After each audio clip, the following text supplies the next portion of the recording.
Hello అండి, welcome back to Venus kitchen. ముంబైలో బాగా ఫేమస్ అయిన స్ట్రీట్ ఫుడ్ బ్రెడ్ పుడ్లాని ఇంట్లోనే ఎలా ప్రిపేర్ చేసుకోవాలో చూద్దామండి. బ్రెడ్ రెడీగా ఉన్నట్లయితే ఈ రెసిపీ చేయడానికి 15 నిమిషాల కన్నా టైం పట్టదు. చాలా సింపుల్గా చేసుకోవచ్చు, అలాగే టేస్ట్ కూడా చాలా బాగుంటుంది. మీరు కూడా తప్పకుండా ట్రై చేయండి. ఈ బ్రెడ్ పుడ్లాని ప్రిపేర్ చేయడం కోసం ముందుగా మిక్సింగ్ బౌల్లోకి 1 కప్పు వరకు శనగపిండిని తీసుకోవాలి. ఇందులోకి 1 టీ స్పూన్ వరకు అల్లం వెల్లుల్లి పేస్ట్ని, అలాగే 1/2 టీ స్పూన్ వరకు పసుపు, రుచికి సరిపడా ఉప్పు వేసుకోవాలి. 1/2 టీ స్పూన్ వరకు ఉప్పు పడుతుందండి. అలాగే 1/2 టీ స్పూన్ కారం, 1/2 టీ స్పూన్ గరం మసాలా, మరొక 1/2 టీ స్పూన్ చిల్లీ ఫ్లేక్స్ని కూడా వేసుకోవాలి. ఇందులోనే 1/2 టీ స్పూన్ వరకు వామును కొద్దిగా నలిపి వేసుకోండి. ఈ బ్రెడ్ పుడ్లాలోకి వాము ఫ్లేవర్ చాలా బాగుంటుంది. అలాగే 1/4 టీ స్పూన్ వరకు సోంపును కూడా వేసుకోండి.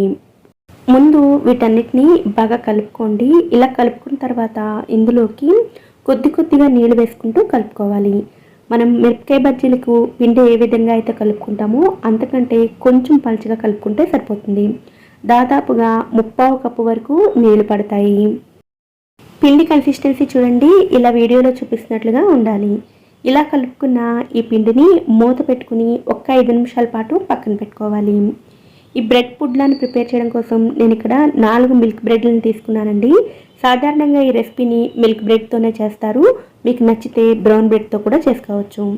ఇప్పుడు స్టవ్ మీద తవాని వేడి చేసుకుని 2 స్పూన్ల నూనెను వేసుకుని ఈ నూనెను తవా అంతా కూడా స్ప్రెడ్ చేసుకోండి.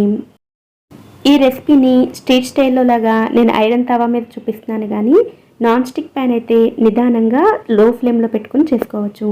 ఐరన్ ప్యాన్ అయితే కొంచెం స్పీడ్గా చేసుకోవాల్సి ఉంటుంది. ఇప్పుడు 5 నిమిషాల పాటు పక్కన పెట్టుకున్న పిండిని మళ్ళీ ఒకసారి కలుపుకోండి, లేదంటే పిండి అడుగున మసాలా పొళ్ళన్నీ ఉండిపోతాయి. అంతా కలుపుకున్న తర్వాత ఒక్కొక్క బ్రెడ్ పీస్ని తీసుకుని ఈ బ్యాటర్లో డిప్ చేసుకుని తవా మీద వేసుకోవాలి. బ్రెడ్ పీస్ ఎక్కడా కనిపించకుండా మొత్తం పిండిని బాగా పట్టించుకుని అప్పుడు తవా మీద వేసుకోవాలి. ఇదే విధంగా మరొక బ్రెడ్ని కూడా తీసుకుని ఈ బ్రెడ్కి పక్కనే పెట్టుకోవాలి. నేను చూపించిన 1 కప్పు శనగపిండితో చేసిన బ్యాటర్కి అయితే 4 బ్రెడ్ పీసుల వరకు సరిపోతుంది. ఇలా రెండింటిని వేసుకున్న తర్వాత స్టవ్ ఫ్లేమ్ని లోనే ఉంచుకుని పై భాగంలో ఉల్లిపాయలను వేసుకోవాలి. అలాగే ఇందులోనే మీ కారానికి తగినట్టుగా సన్నగా తరిగిన పచ్చిమిర్చిని కూడా వేసుకోవాలి. అలాగే మీకు నచ్చితే టమాటాలను కూడా వేసుకోవచ్చు. వీటితో పాటుగా సన్నగా తరిగిన కొత్తిమీరను కూడా వేసుకోవాలి. మీరు ఐరన్ తవాను ఉపయోగిస్తున్నా, నాన్ స్టిక్ తవాను ఉపయోగిస్తున్నా ఈ ప్రాసెస్ అంతటిని లో ఫ్లేమ్లో పెట్టుకుని మాత్రమే చేసుకోవాలి. ఇలా ఒకవైపు ఫ్రై చేసుకున్న తర్వాత ఫ్లిప్ చేసుకుని రెండో వైపు కూడా ఫ్రై చేసుకోవాలి. టాపింగ్స్ వేసుకున్న వైపు ఎక్కువసేపు ఫ్రై చేయాల్సిన అవసరం ఉండదండి, కొద్దిసేపు ఫ్రై చేసుకుంటే సరిపోతుంది. అలాగే ఈ బ్రెడ్ పుడ్లాని నూనె బటర్ని ఉపయోగించి చేస్తారు. బటరు నూనె కూడా కొంచెం ఎక్కువగానే పడుతుంది. రెండు వైపులా కూడా బటర్ని అప్లై చేసుకోండి. రెండో వైపు కూడా కొద్దిసేపు ఫ్రై చేసుకున్న తర్వాత మరొక వైపుకి తిప్పుకుని పై భాగంలో చీజ్ని తురుముకుని వేసుకోవాలి.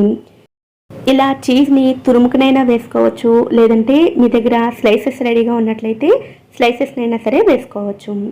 ఇలా చీజ్ అంతా కూడా బ్రెడ్ల మీద స్ప్రెడ్ చేసుకున్న తర్వాత ఒక బ్రెడ్ని మరొక బ్రెడ్ మీద వేసుకోవాలి. ఇప్పుడు లోపల ఉన్న చీజ్ మెల్ట్ అయ్యేంత వరకు రెండు వైపులా కూడా బటర్ని అప్లై చేస్తూ లో ఫ్లేమ్లోనే ఫ్రై చేసుకోవాలి. లోపల ఉన్న చీజ్ మెల్ట్ అయిపోతే ఈ బ్రెడ్ పుడ్లా రెడీ అయిపోయినట్లే. ఇలా రెడీ చేసుకున్న ఈ బ్రెడ్ పుడ్లాని పీసెస్ కింద కట్ చేసుకుని సర్వ్ చేసుకోవడమే. ఇదే విధంగా మిగిలిన సెట్ని కూడా ప్రిపేర్ చేసుకోవాలి. సాధారణంగా ఈ బ్రెడ్ పుడ్లాని ఇలా 2 బ్రెడ్లు వేసుకుని చేస్తారండి.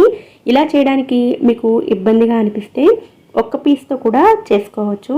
1 పీస్తో చేసేటప్పుడు చీజ్ వేసుకున్న తర్వాత మూత పెట్టుకుని కుక్ చేసుకోవాలి. అప్పుడే చీజ్ చక్కగా మెల్ట్ అవుతుంది. ఇలా ప్రిపేర్ చేసుకున్న ఈ బ్రెడ్ పుడ్లాని గ్రీన్ చట్నీతో కానీ లేదా టమాటా కెచప్తో కానీ సర్వ్ చేసుకున్నట్లయితే చాలా బాగుంటుంది. అలాగే ఇది ప్రిపేర్ చేయడానికి కూడా 15 మినిట్స్ కంటే ఎక్కువ టైం పట్టదండి. చాలా సింపుల్గా చేసుకోవచ్చు. స్ట్రీట్ ఫుడ్గా బాగా ఫేమస్ అయిన ఈ బ్రెడ్ పుడ్లాని మీరు కూడా తప్పకుండా ట్రై చేయండి.